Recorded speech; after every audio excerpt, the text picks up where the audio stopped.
Olá, meus irmãos, que a paz do Senhor esteja com todos.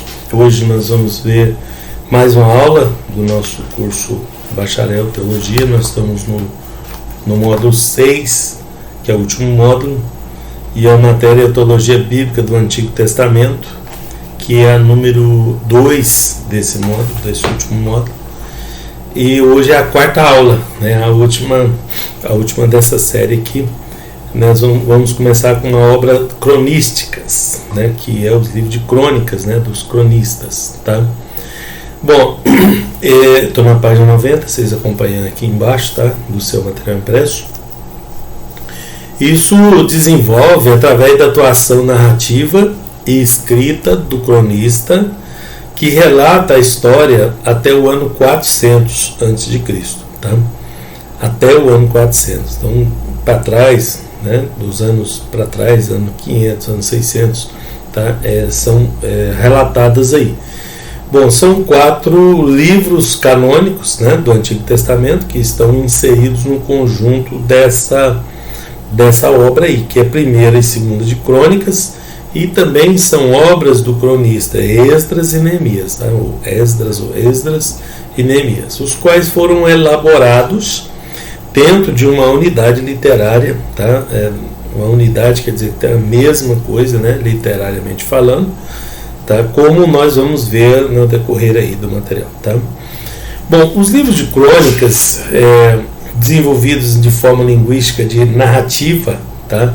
São um documentário dos anais de Israel, da história de Israel, traçando uma linha de tempo em que as genealogias, né, viabilizam uma construção detalhada da história, tá? Isso ajuda muito, né? Das descendências que compuseram cada um dos períodos distintos expressos lá na trajetória do Antigo Testamento. Então, para a nossa investigação, para o nosso estudo da teologia do Antigo Testamento, essas obras do cronista é importantíssima, tá? Tendo como grande proposta deles, né, desses 4 livros, levantar, documentar a identidade do povo de Deus, as suas diversidades aí, né, as diversidades durante a sua jornada, né, as suas jornadas, desenvolvendo nessa coleta de dados aí uma inclusão em que nenhum membro de nenhuma tribo é esquecido ou fica de fora, né, deste documento histórico. Então ele é um documento histórico de extrema relevância para o nosso trabalho teológico, tá? Bom, evidenciando, né, como as relações políticas do Reino do Sul com o Reino do Norte causariam um dano profundo para Judá, Reino do Sul, tá? Porque lhes conduziriam, né, fatalmente à apostasia, ia contribuir com isso, né? A gente não pode apontar uma causa certa que causou isso, mas certamente isso ajudou bastante. Bom, então o cronista notou que a divisão de Israel foi um desígnio de Deus, tá? Aquela divisão em norte e sul, registrando e aprovando diversas vezes que os fiéis no norte desertaram para o sul, segundo Crônicas 11:17, 15, 4-8. Então, assim, aqueles que ficaram fiéis, que estavam nas 10 tribos do norte, você lembra da história, né? O filho de Salomão, Roboão, apertou com o povo, então eles se dividiram, né? Chamaram um inimigo lá de Salomão, que era Jeroboão, e partiu o reino. 10 tribos ficaram ao norte com esse Jeroboão e 2 tribos teoricamente ficaram ao sul, né, com o Roboão, que era o filho de Salomão, tá?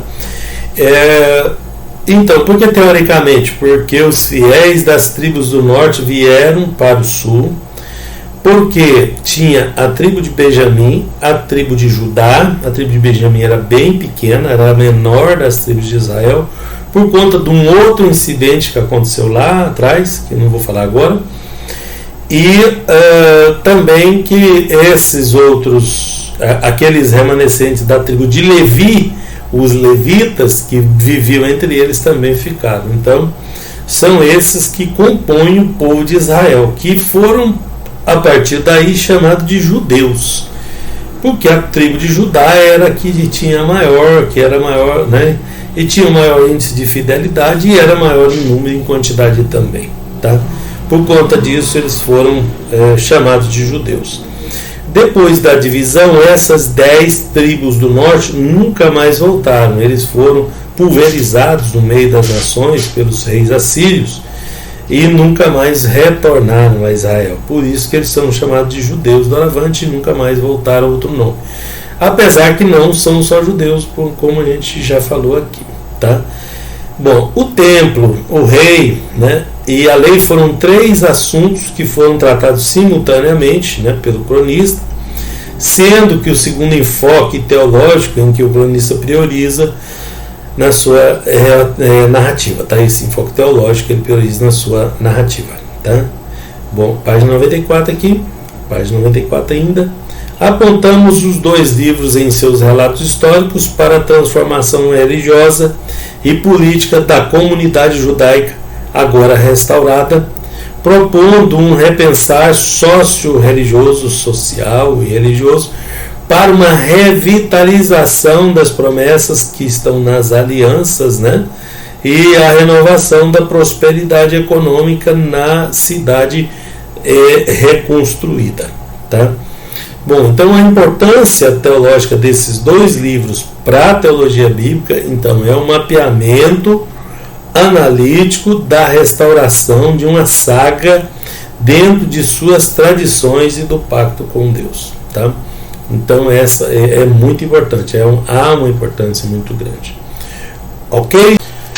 Continuando, capítulo 9, página 99, a hinologia, né? Os hinos, a sabedoria teológica hebraica, aí na parte de hinos, na hinologia. Esse capítulo, então, vai tratar uma temática dentro da teologia bíblica do AT, que vai representar 2 realidades distintas do povo de Israel, tá? A primeira apresenta Israel diante de Deus, né, em um diálogo marcado por um abrir e bradar da alma, né? Então o hino fala disso, tá? Da alma. A segunda apresenta os fundamentos da sabedoria que o povo adquiriu na escola da vida, revelando a pedagogia e a didática de Deus, né, de Adonai, para instruir ao povo com lições e com ensinos para nortear, para orientar a vida das pessoas, tá? Bom, os salmos iniciaram a ser estudados no período posterior à vida cultica hebraica, a partir do Terrilim ao saltério, tá? Retratando Israel perante Deus a lhe louvar. Bom, saltério é um instrumento musical parecido com a harpa, né, de cordas, tal, triangular, e é um instrumento antigo. Mas os hebreus chamam de saltério também um conjunto de hinos deles, né? Porque era acompanhado do saltério. Então, quando a gente vê saltério na Bíblia, normalmente está se referindo aos 150 salmos, né? Ao inário deles. Por que eles utilizavam os hinos, né? A forma cantada? Porque a palavra cantada a pessoa grava melhor. Pouca gente sabia ler e escrever, a escrita era arcaica, era bem complexo na época, né? Naquele tempo antigo. Então eles compunham na forma poética, cantada, que a pessoa gravava e isso passava de geração em geração. Então dá para vocês imaginar o tamanho da importância do saltério, né? Dos inários, do Terrilim. Tá?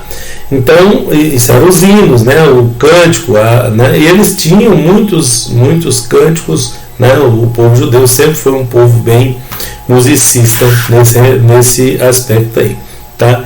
Então isso retrata Israel perante Deus, né? Ao louvar a Deus. Então, ao estudarmos a etimologia do termo Shabbat, a gente pronuncia Shabbat, não é Sabah. É Shabbat, tá? Não é o sábado, tá? Essa palavra indica louvar, Shabbat, tá? Celebrar, elogiar, enquanto que o Sabah é o descanso, né? É o dia de descanso, tá? Então vemos aí a abrangência do ato de louvar, tá?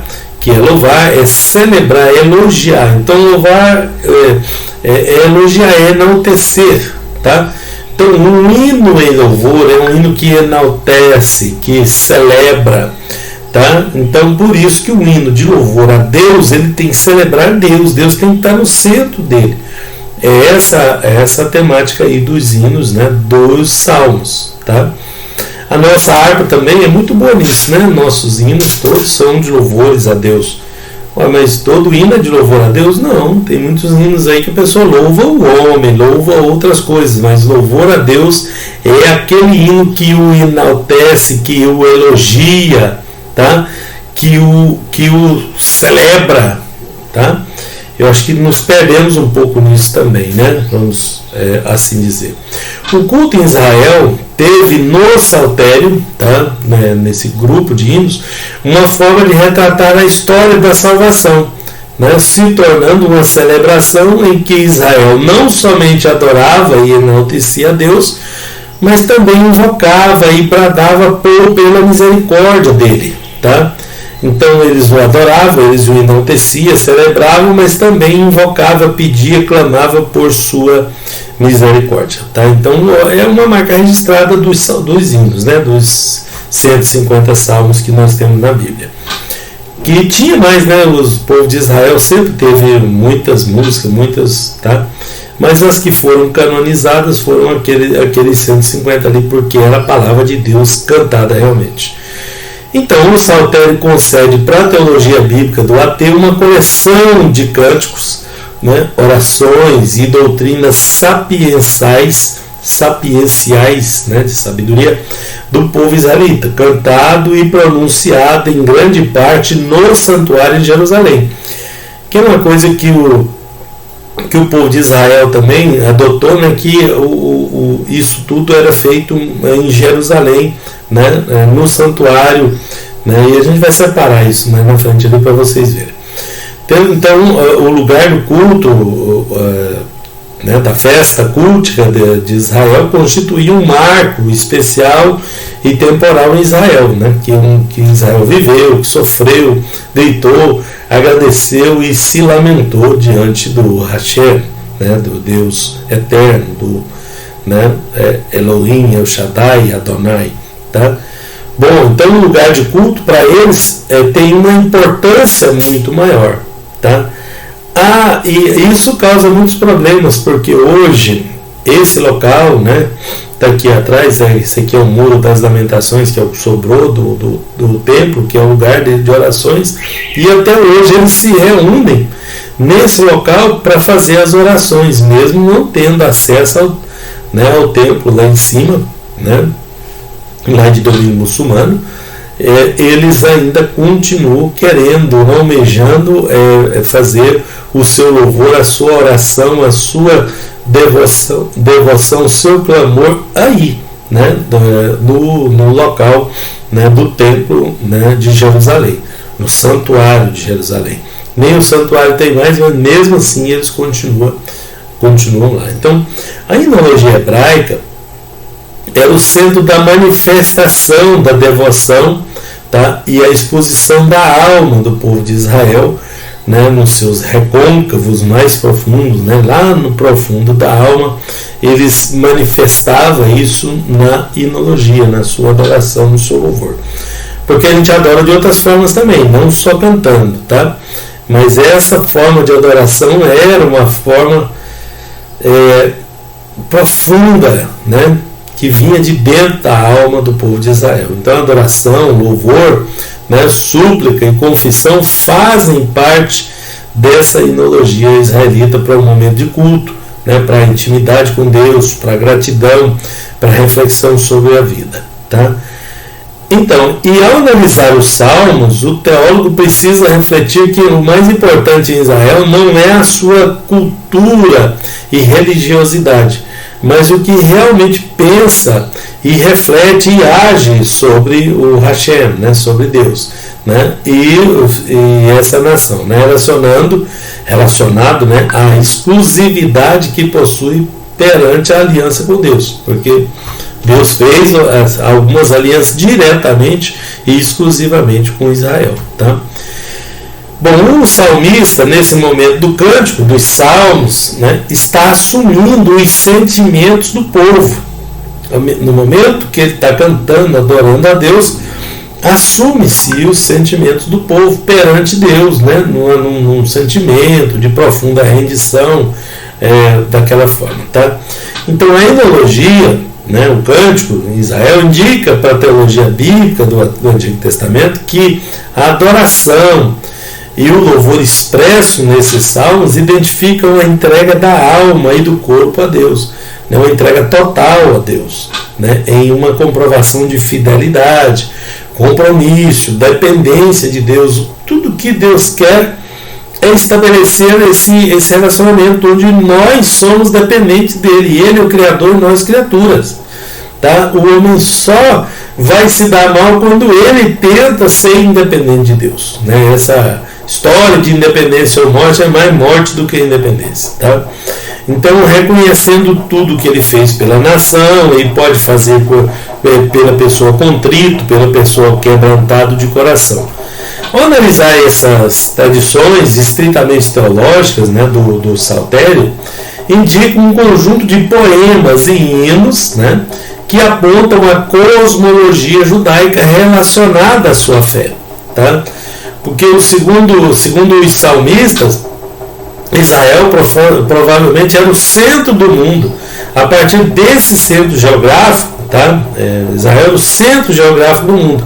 E a partir daí é traçado um círculo na terra na cosmovisão salmista, né? Como está no Salmo 104, né? Termo lhes puseste e que não ultrapassarão, para que não torne mais a cobrir a terra. Então a ideia dos salmistas é que Israel é o centro do universo, né, e todo o universo foi concebido em torno disso.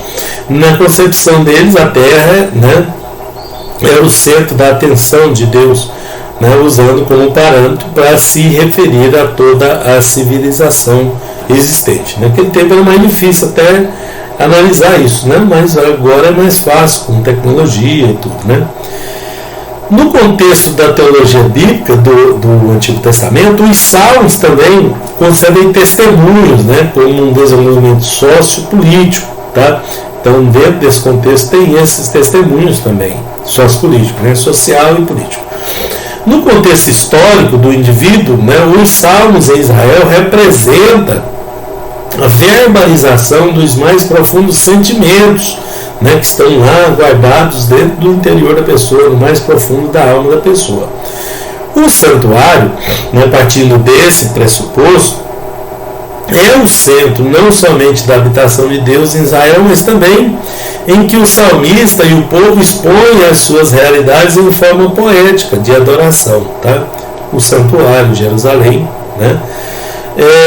Temos nos salmos de degraus, Salmo 120 ao 134, testemunhos, né, da admiração e piedade que os israelitas demonstram pelo santuário de Sião. Tá? Então esses salmos de degraus se referem a esses degraus ali.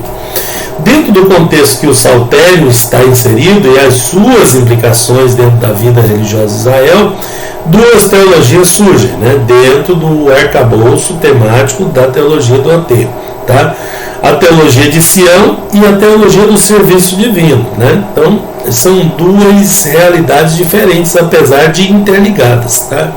A primeira, que é a teologia de Sião, ela é desenvolvida dentro do conteúdo de exaltação, adoração, indicação da reverência, né, religiosa prestada a Sião, né, com relação a todo o contexto de Sião. O Monte Sião é o monte do templo. Aí o monte do templo tem muitas coisas implícitas nesse contexto aí. Tá? Então essa é a primeira. Tá? A segunda é a teologia do serviço divino, que aborda as atividades de serviço desenvolvidas dentro do santuário, que fica no Monte Sião também. Tá? E os que desenvolviam essas atividades e todo o transcurso da liturgia do santuário, né, os sacerdotes encarregados de dirigir Israel e cada indivíduo dentro de Israel faziam um encontro com Deus, né, em adoração, em cântico, em sacrifício ali, né, naquele local. Tá? Os salmos possuem também duas mensagens de âmbito teológico, tá? Que no sentido interpretativo aponta para o contexto do Novo Testamento. A primeira é uma premonição profética que está no conteúdo do Salmo 22, que é cristocêntrico. O Salmo 22 todo é cristocêntrico, tá? Já os outros conteúdos, né, particularizam orientações éticas, como as contidas no Salmo 1, né, e também leituras no sentido eclesiológico, porque eclesiológico se refere à igreja. A igreja também é neotestamentária, tá? Lá no Velho Testamento, no VT, nós vemos o templo, né, o Monte Sião, o local do santuário. No Novo Testamento nós vemos a igreja, a eclesiologia, tá? É a igreja, né?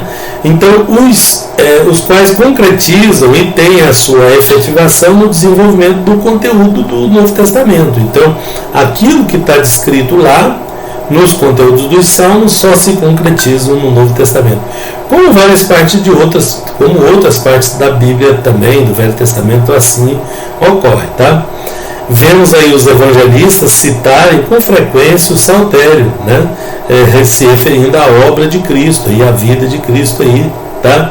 E todas as nuances com relação à salvação é cristologia, né? Então de vez em quando não cita um salmo aí, o saltério que ele está falando é os salmos, tá?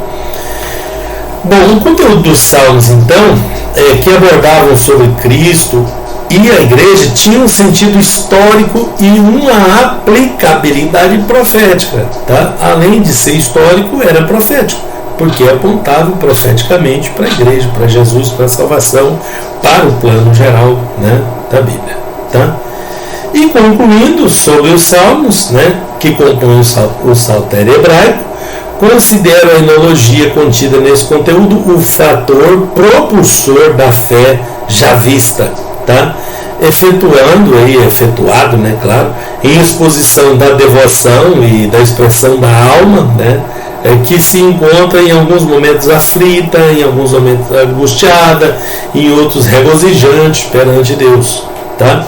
A teologia bíblica do AT tem no saltério o conteúdo que expressa a integralidade emocional israelita, né, diante do Deus da sua aliança, diante do Deus Criador e do Deus que fez aliança com todo esse povo. Amém? Prosseguindo, capítulo 10, né, da aula 4, o profetismo e a escatologia veterotestamentária, a escatologia do Velho Testamento. Esse capítulo vai tratar basicamente dois assuntos. Primeiro, vai abordar o que foi historicamente o profetismo, né, dentro do contexto do cânon, né, do Antigo Testamento, e no segundo momento vamos analisar a mensagem de cada profeta, tá? Esse capítulo se propõe a isso. Então o profetismo tem a sua origem relacionada à teocracia. O que é isso, né? Os profetas eram considerados os guardiões da teocracia, que era o governo dirigido diretamente por Deus, tá? Usando o profeta como um mediador entre Deus e os homens. E o propósito era mantê-lo, né, como uma representação verdadeira do Hashem, de Deus, né, iniciando no tempo do profeta Samuel, que não era um rei, né, ele era o último dos juízes, tá, que está relacionado ao início do período da monarquia, porque ele que foi quem ungiu o primeiro rei, o rei Saul, né? Então ali no rei Saul inicia a monarquia, tá? E vai até o período pós-cativeiro, né? Depois com os profetas Ageu, Zacarias e Malaquias, que são profetas pós-exílio, depois do exílio da Babilônia, tá? Sendo dividido em profetas anteriores e posteriores, tendo nessa divisão os profetas considerados não canônicos e os profetas considerados canônicos também, tá? Então tem muita gente envolvida nisso aí. Nos seus primórdios irá ocorrer as chamadas escolas de profetas, consideradas como centros da vida religiosa e patriótica, tá? Então existia as tais escolas de profetas, tá? Em vários momentos aí a gente identifica no meio do povo de Israel. Num aspecto sociológico, o profetismo está dividido em duas classes, né?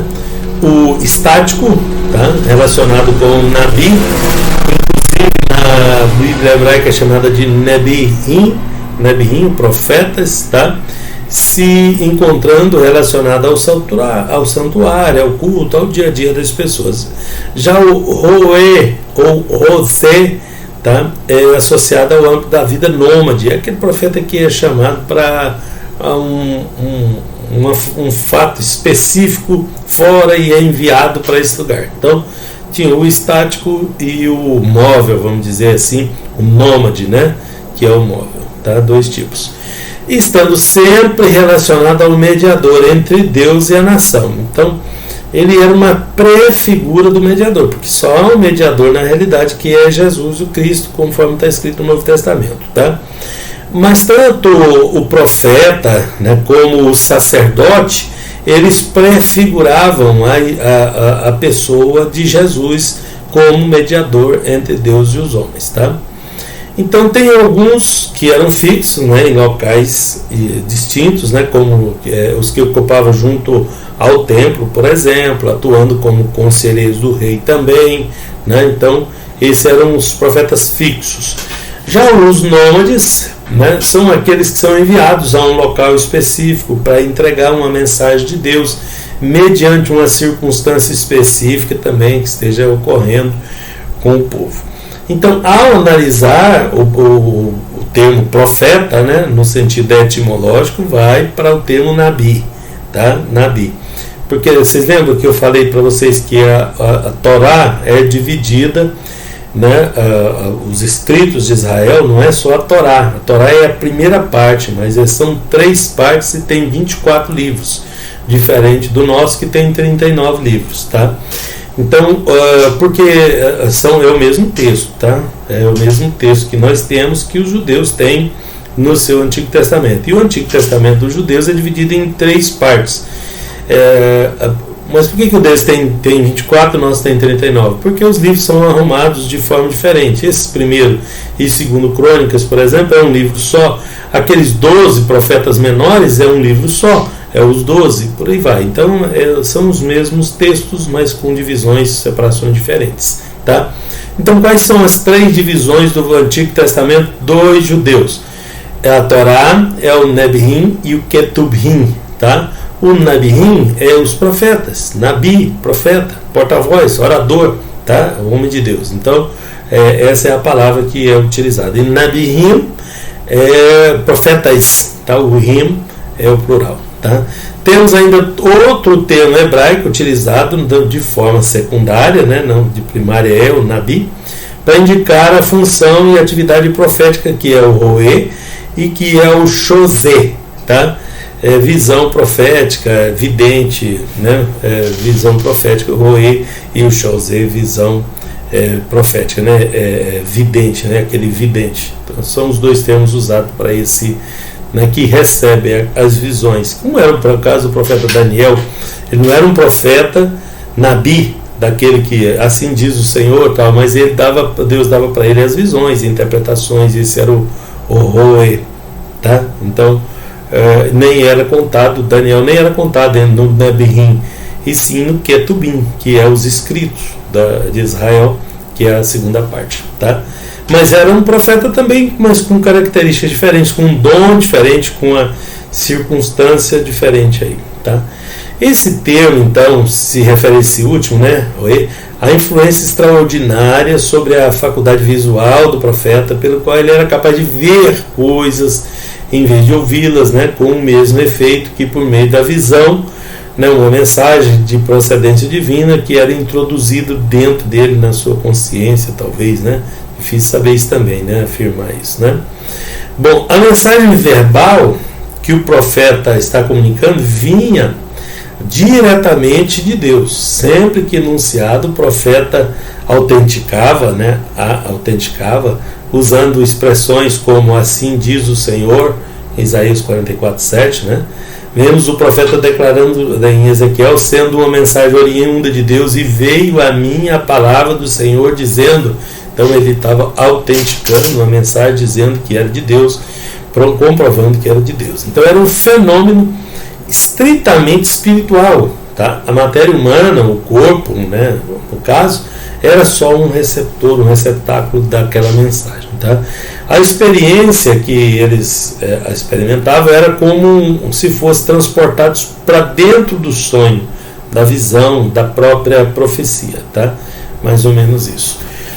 Bom, então o profetismo, nesse quesito da praxis, da prática diária, né, da função, da execução profética, ele causava confrontos ideológicos em meio aos receptores das mensagens, né? Então, normalmente ele levava mensagem também exortativa e tudo de vários aspectos, e isso causava confronto, causava, né, problemas. Então, o profetismo, como nós vimos aí, confrontava as estruturas políticas, sociais e religiosas existentes, causando uma certa crise, né, uma certa desestabilidade. Em alguns momentos foram crises profundas, né? O caso do embate do profeta Jeremias, né, com os reis de Israel, principalmente com Ezequias, né, principalmente porque ele profetizou para outros reis também, porque ele foi rápido, né?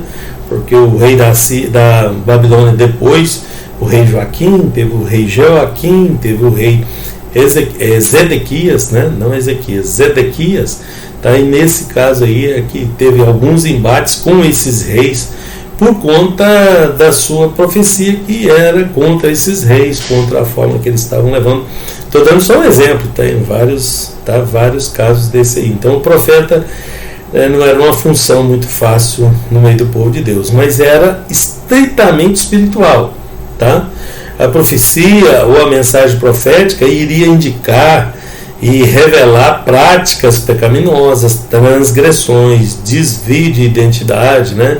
E apontar corrupção moral, corrupção política, religiosa, né, em muitos reinos, não só em Israel, mas nos outros reinos também. Deus é Deus de toda a terra, e o profeta era profeta de Deus, que é Deus de toda a terra. Então, normalmente ele estava numa situação delicada, né, que causava desconforto e desestruturava inclusive a própria ordem do domínio político do rei, né, vindo a resultar em perseguição ao profeta sem precedentes, né? E então assim podemos considerar que a mediação profética proporcionada pelo profetismo em Israel foi produzida em torno das ações do rei e do seu reino, tanto de Israel como de outras nações ali, porque eles eram um formador de opinião, então a profecia era genérica, era para toda a população, mesmo que ali no meio tenham pessoas que não, né, que são boas e por aí vai, tá bom?